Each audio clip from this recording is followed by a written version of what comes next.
Republican Congresswoman Nancy Mace of South Carolina joins us live. Congresswoman, good to see you. Welcome. Good afternoon. You know, you blame the media in part, and we saw that montage, for spreading the story of what happened in the Cannon office building, which is a ways away from the Capitol building. One account by Newsweek magazine, Ocasio Cortez said that rioters actually entered her office, forcing her to take refuge inside her bathroom after Legislative Director Geraldo Bonilla Chavez told her to hide, run, and hide. You were down the hall. What actually happened that day? Right. I was actually 2 doors down. My office is 2 doors down from AOC.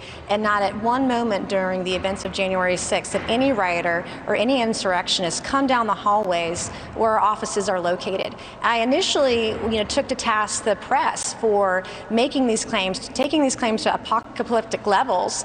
And all I did was state the facts. I live in reality. I deal with facts and not fiction.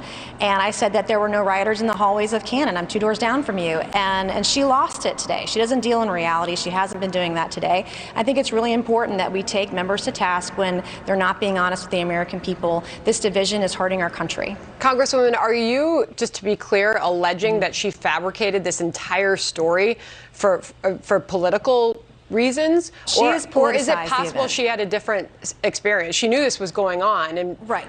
I'm not going to discount the trauma. I felt the events of that day, they were traumatic. I've been very strong and vocal about that. I felt like I was a sitting duck. I felt like my life was in danger. These are all things that I've said. I sent my children home early that week because I was worried about violence that might transpire on Wednesday, January 6th.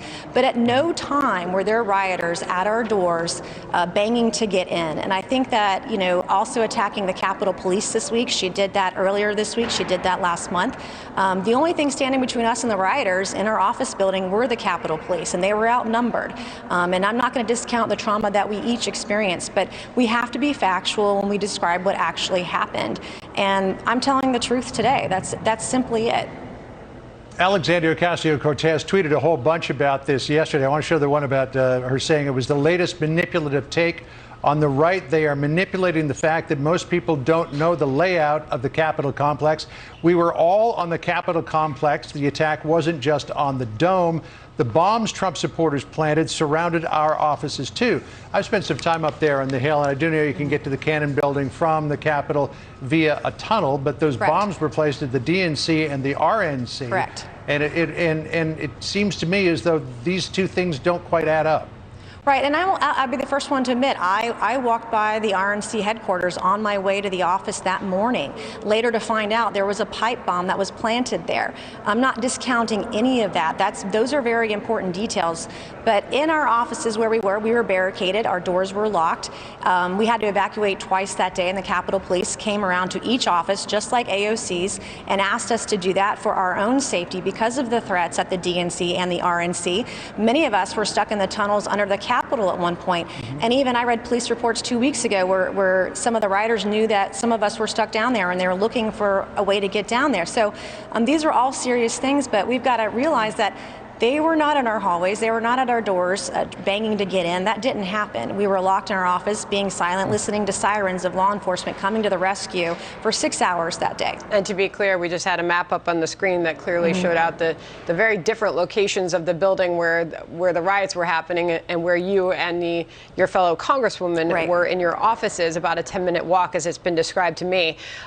The AOC response to this, and if I could just get you to respond to her, because she's calling you deeply cynical, and says that this is a disgusting attack that you've launched on her, directly tweeting at you.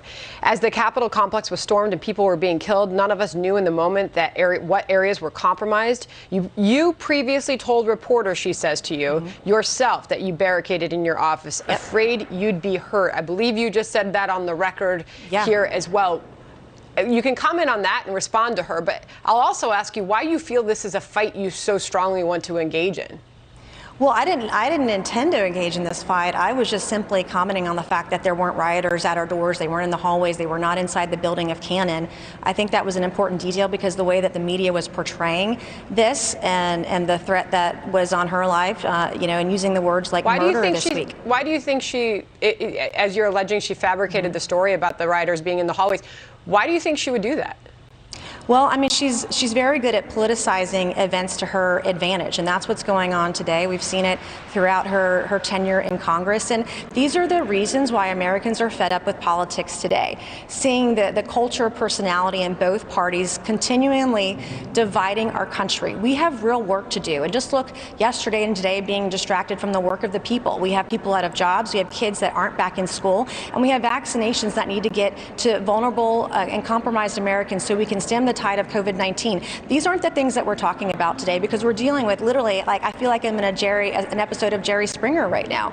It's a circus, and we're paid a lot of money to do a job, and I'm here to work, and that's what we need to be doing. That's what each of us need to be focusing on today going forward for the remainder of our term in Congress. Congresswoman, a big political event this afternoon when Democrats hold a vote in the House to determine whether or not Marjorie Taylor Greene will hang on to her committee assignments. I'm sure you saw her up on the House floor recently, in which she said that school shootings are absolutely real, 9/11 absolutely happened. Regarding her QAnon posts, these were words of the past. These things do not represent me. They do not represent my district. They do not represent my values. Did she do enough for you? And I don't really know how you felt about her prior to this. Did she do enough for you to redeem herself? Well, everyone deserves a second chance. I did not watch her speech today. If those are the words that she said, then that is a step in the right direction. I vehemently disavow and condemn bigotry, things that were said on social media before she was elected to Congress. What we have to do today, essentially, and you look at precedent, this has never been done, this vote to oust someone from committees as a full vote on that floor of the House. The Democrats have never done this. If you look at the history of bigotry of the fringes of their party by members of Congress, and the rhetoric that's been used this summer with BLM and Antifa attacks, like Maxine Waters saying we need to confront and go after members of Trump's administration in public. These are things that help ratchet up the rhetoric in this country. Democrats haven't held their own accountable, and so this is problematic and troubling, and we've got to move forward to get to the work of the people, and they're not doing it. I want to ask you about QAnon, because Democrats are trying to paint Republicans as the party of QAnon of late. Americans who have read or heard about QAnon, this is a Pew poll, Congresswoman, 76% say nothing at all. It sounds about right to me, because if you're out and about and you ask somebody, not a lot of people can explain to you what this group stands for. It's my understanding, you've had to educate yourself, obviously, as a member of Congress. 23% say a little, 3% say a lot. And then by party, on QAnon, 18% of Republicans have an understanding, Democrats 28%. This came down to Congressman McCarthy, because while Democrats, he said in a tweet, pursue a resolution on Congresswoman Greene, they continue to do nothing about Democrats serving on the Foreign Affairs Committee who have spread anti-Semitic tropes. We bring up Kevin McCarthy because he has condemned the conspiracies tied to QAnon and the group as a whole, but then he went on to say that he doesn't really know much about it. Congressman, what is QAnon to you, and do you denounce it? Well, I thought it was a joke. I've been asked about it after the election. I really had no idea, but after the events of January 6th and seeing the T-shirts with Q and other rhetoric leading up to that day, I had to actually Google it and find out and read some of this, and it is scary. Some of the conspiracy theories that they peddle online, and people actually believe this. And we have to condemn it in the strongest way possible. There was no room in the Republican Party for QAnon conspiracy theorists. I've been one of the most vocal members of our party condemning it since the actions of January 6th. It's something we need to take seriously and disavow in every way means possible. Here's one of the things that I'm wondering about, Congresswoman, as we have the sirens of Washington, D.C. In the background. As you pointed out, Democrats have never done this. They've never taken a vote to force a member of the opposition party from their committee assignments. Is there a chance here that Democrats could overstep and provoke a real backlash among conservatives in this country, conservatives who might not ordinarily come to the support of somebody who espoused QAnon conspiracy theories, but now feel like she's really being unfairly treated? Well, it is a power grab. It is unprecedented.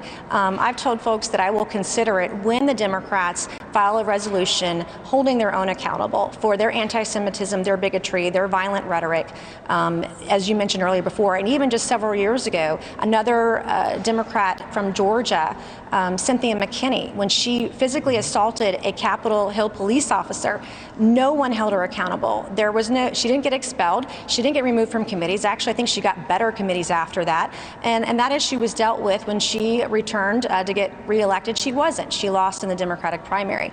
And so I think as just a normal person in this country, we don't like hypocrisy. And when we see that, and that's what's going on today, that's what this vote is about. It's all political, it's unprecedented, and it's a power grab.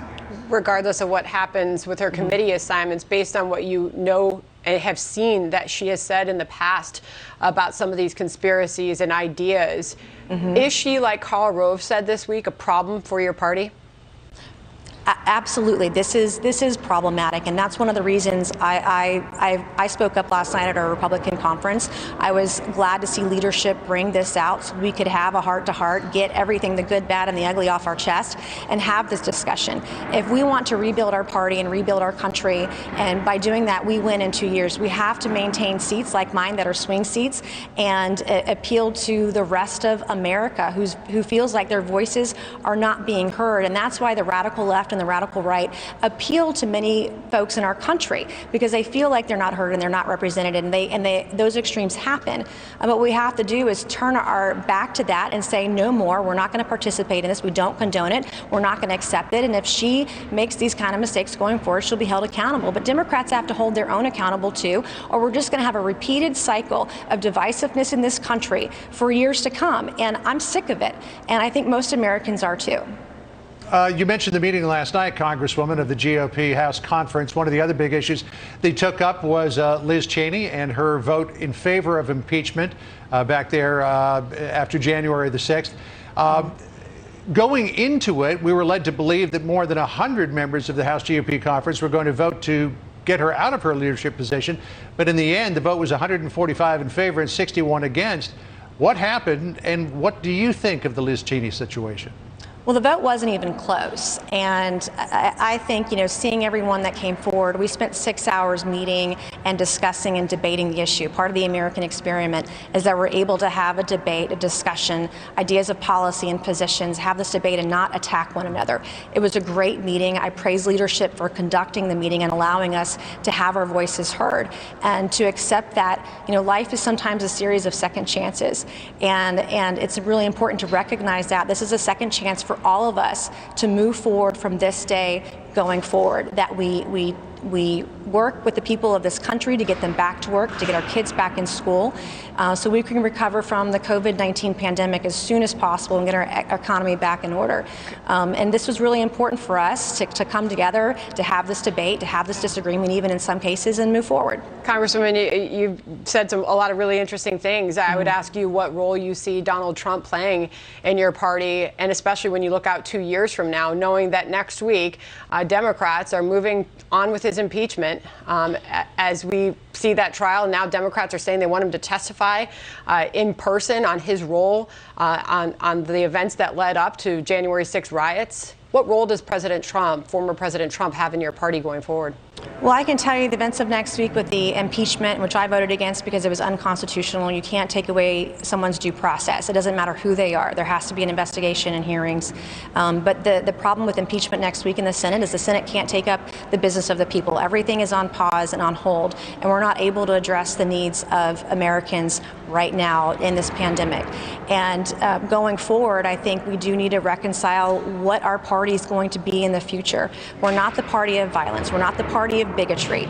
We need to make sure that we continue to condemn any of this going forward. And if we do that, it'll give us the moral authority to ensure that we can take on Democrats in 2 years and again in 4 years. I think it's very important. His policies as president made so many achievements. We had the lowest unemployment numbers in decades and generations.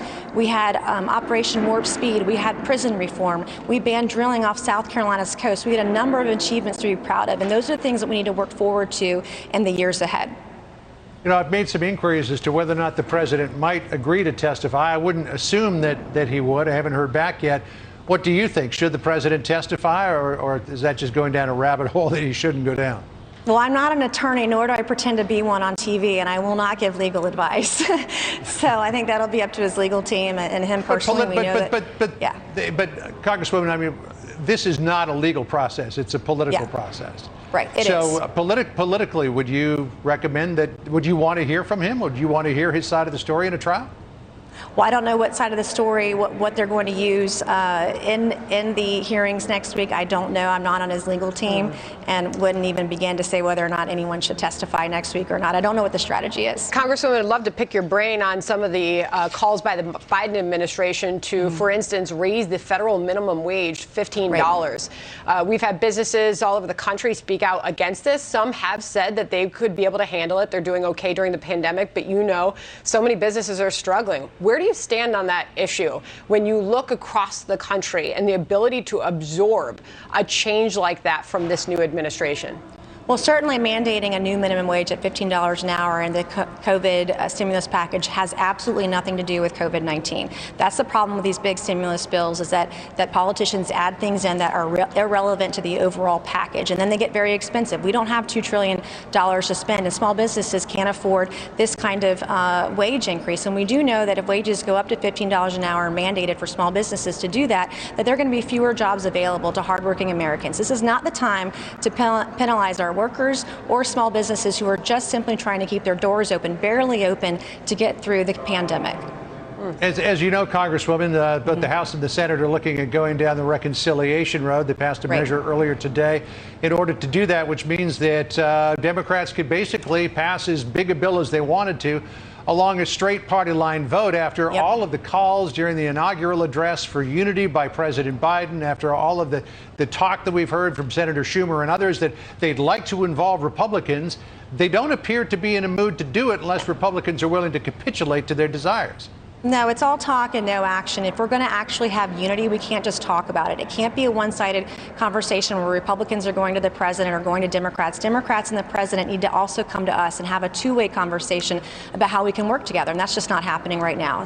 Final question, as we just got word about an hour ago that Jen Psaki seemed to walk back the comments from the CDC director, the new CDC director, about teachers returning to the classrooms. In a COVID briefing yesterday for the administration, the CDC director said that teachers don't need to be vaccinated to safely return to the classrooms.